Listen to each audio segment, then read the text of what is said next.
This car was sent to us by the customer because the tires are wearing more on the inside than on the outside. So I'm here with Isaac. He's from Montes Claros, Minas Gerais. He's a student in our vehicle geometry course and he's here visiting us. So together with him, we're going to show you the situation with this car.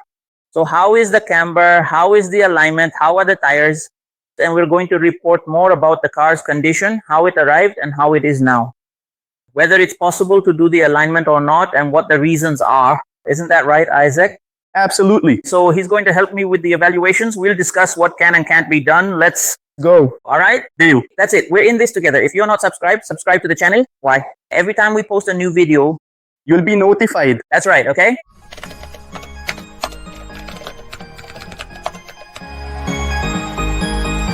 So here's the thing, right off the bat, the customer also mentioned that this car had some play in the steering wheel.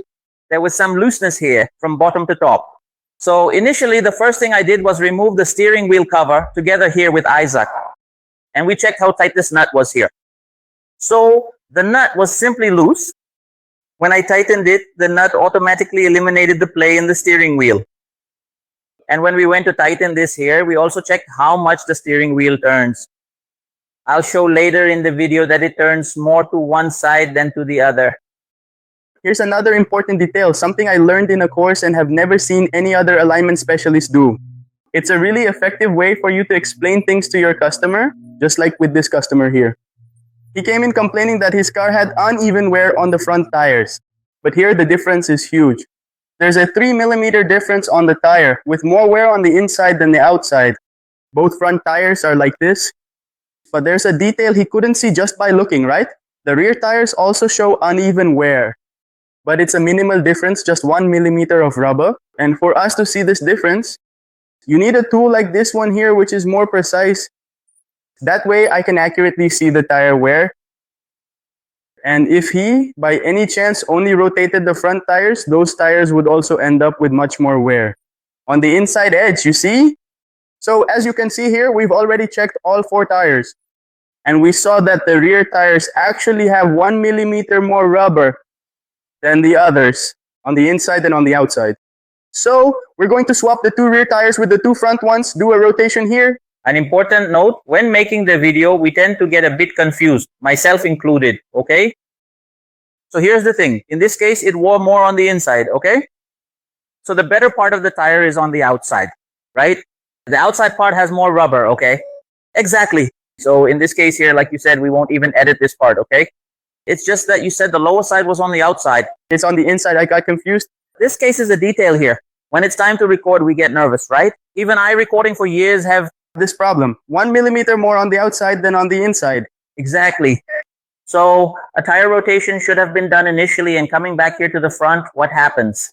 Isaac has already measured all the tires here. Look, as he said, the front tire is already visibly more worn on the inside than on the outside. The customer himself reported it. He marked the tire. It's going to be rotated and balanced. Here he also marked it that the more worn side is on the inside. It's going to be rotated and balanced.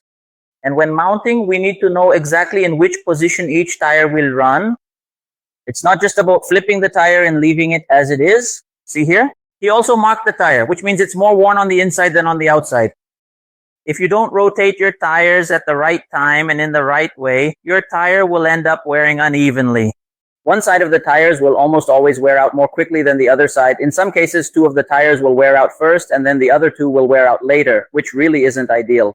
Here we can see the equipment installed on the head, front left. Specifically, the camber is at minus 1.10. And we're transmitting to the monitors that we use for the 3D system. At this moment, the 3D is turned off and we're using our computerized system here. And here we have the following situation. Look, the front left camber can open from 0.30 to 1.10. So it's open to the maximum at its limit here, while the other camber here is at 0.45. So here, what were you saying here, Isaac? What would you perhaps suggest in this case? So it's because the asphalt is lower on the right side, right? So ideally, this camber should be less negative than this one. Even though it's within the standard, maybe it would be a good idea to reduce it a bit here to compensate for the asphalt. That's important because we align the car on a flat surface here, a level surface in this case on the ramp. When the car goes onto the asphalt is lower on the right. So the camber, which is already very open and at its limit, will tend to open up more. You can see it's fluctuating between 1.10 and 1.15. Ideally, we should reduce this camber. Of course, I don't have to make it less than this one, right? But the important thing is that both are well within the specification, and the difference between one and the other is less than half a degree. So here, it would be important to make an adjustment to this camber. And there's also an even better detail to mention, which is that this car actually comes with a factory adjustment, and not all cars on the market have this particular feature. Because of that, it would be even easier to correct this angle right here. You can see here what Isaac just mentioned about the factory camber adjustment on the vehicle itself. This is a dream for all alignment specialists, at least for me. I don't know about you, Isaac. It definitely is. It saves us from a lot of trouble. That too. If only every car had a factory camber adjustment. So on the goal here, you can see that this control arm is slotted this hole right here. In fact, there's even a mark here as if it had been adjusted not too long ago. So this ball joint is all the way out at its maximum outward adjustment. That's why this leakage spot appeared here. So here, this camber can be adjusted simply and easily just by loosening this ball joint and pulling it further inward.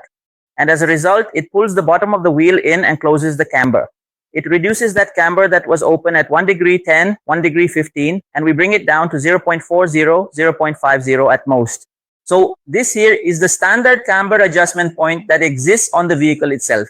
In this case, and light-duty cars are vehicles that have very little of this particular feature or adjustment. In fact, I only remember this Goal having this specific adjustment, the old Santana as well, and the Versailles also had it, if I recall correctly.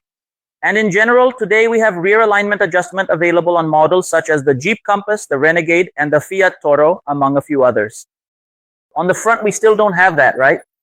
But all pickup trucks already come with factory camber adjustment, right? And that's really good. Going back here to the computer screen, we can see that the car's alignment can be 0 and can open up to 2 millimeters. It's open. 3.2. 3.2 is less than 3.5 millimeters. But let's round it up. It's 3 millimeters open and the maximum should be 2, so it's 1 millimeter over. So this type of divergent open alignment actually causes uneven wear, particularly on the inside edge of the tire. This is because having the alignment open means that this wheel right here is pointing outward away from the center of the vehicle. So this one would tend to go in that direction and that wheel would be pointing to go in the opposite direction. So we end up with a divergence. And here's the thing, there's something very important that I want to mention. And actually, we worked backwards in order to create this content so that we could exchange some ideas with Isaac and also share some helpful tips here with you. And here's the thing, we ended up, unfortunately, not checking the suspension, which really isn't ideal at all. We always recommend and teach in our courses a detailed, thorough, step-by-step process. So before you actually install the equipment, there's a correct way to carefully check the suspension with the car on the plates and with the car lifted, so that the suspension ensures the alignment service is high quality. In this case here, Isaac is going to move this wheel. Take a look. He's going to shake it. Look at that. I can see a huge amount of play here in the equipment. You can even show on the screen there that it's going to change the toe alignment. As he moves the wheel here and creates this play, so, as you can clearly see, we have substantial play in this wheel right here, even with the car positioned on the turntable. Actually, this is a brake, right? Isaac, in some cases, she only appears with the car on top of the moving plate. There are cases where the car has play in the steering knuckle, which you'll see up close here, and when you lift the car, you raise the wheel and the play disappears. In this case here, with the wheel on the ground, resting on the movable plate, the play is easily apparent. So, we're going to remove the equipment and do a thorough inspection of the suspension.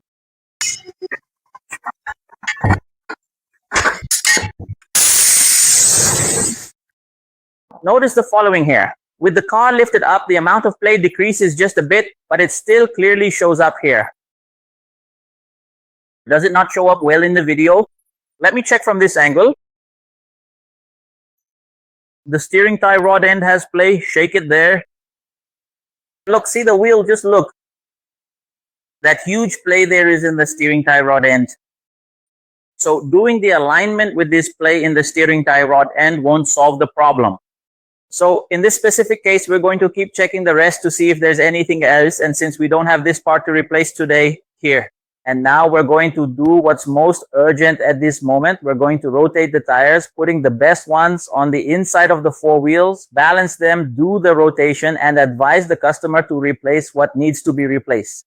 Then we will move on to the alignment process, carefully correct the camber on this side, and then align the car.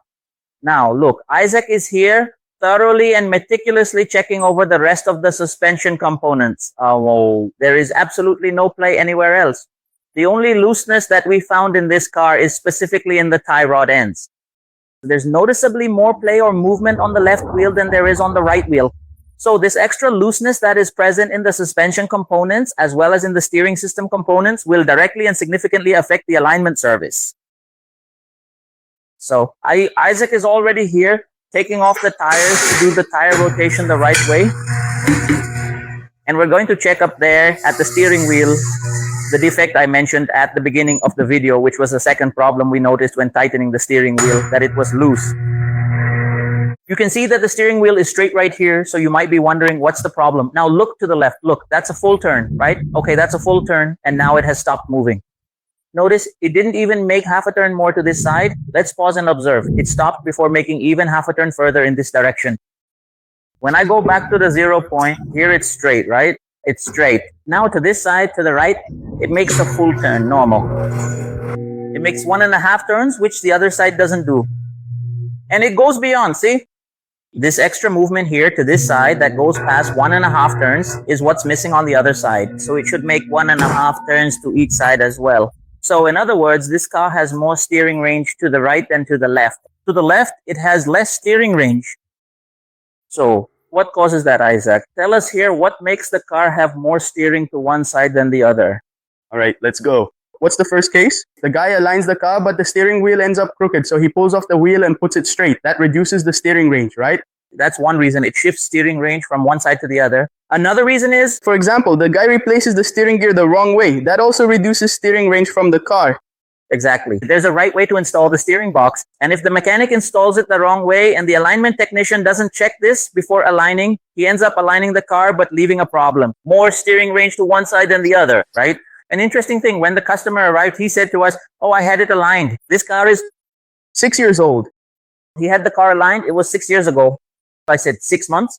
He said, no, 6 years. So that's an issue, right? That people think the customer, sometimes they think that if they put on new tires, they align it and that's it for life. No. Alignment should always be done every 7,000 to 10,000 kilometers driven. And when it comes time to do the alignment, the person who is trained, a professional, will carry out this assessment, which is to check the tires, rotate them correctly, right? Check the suspension, fix the suspension first, and only then do the alignment. That's what it's a mistake I see often, for sure. Correct. But for the customer, right, you end up having to replace the tire sooner. Exactly, this here causes a whole series of problems. Not rotating the tires at the right time, in the right way, causes uneven tire wear. Only on one side, it causes accelerated wear, loss of stability, loss of safety. The shop itself, besides making less money, only delivers half the service to the customer. When you rotate the tires at the right time and in the right way, they last much longer and all four wear evenly. You also avoid the problem of wondering, I bought 2 new tires, should they go on the front or back? If your car has only worn out 2 tires and the other 2 are still like new, something's wrong. That's because you didn't rotate the tires properly at the right time in the correct way. And that's something we also teach. All of this step by step in detail is covered in our vehicle geometry course. If you are looking to become a truly distinguished and fully qualified professional in this particular field, you can find much more detailed information on the vehicle geometry course page. And I recommend it 100%. I was one of Nonato's students, probably in the first class he ever opened in 2020. And thanks to the course, I was able to become a good professional. And because of the course, I have a job today. Because of the things I learned there, it became the profession I chose for my life. I recommend it with my eyes closed. I always say, right? Nowadays, if you're an aligner, a mechanic, or an electrician, if you know your work, you won't ever be out of a job. You can find work anywhere you go. Because with each passing day, skilled labor is getting harder to find. All right? So that's it. This video will end here. It ended up being a bit long, but that's basically it. We're going to sum it up here. Rotate, flip, and balance. But we won't align because we're going to let the customer know. What? Well, first he's going to replace the tie rod ends that currently have play in them. Then we'll carefully center the steering wheel. And finally, we'll do the car's alignment. Alright, so that's it for now. Thanks so much. Take care and see you in the next video.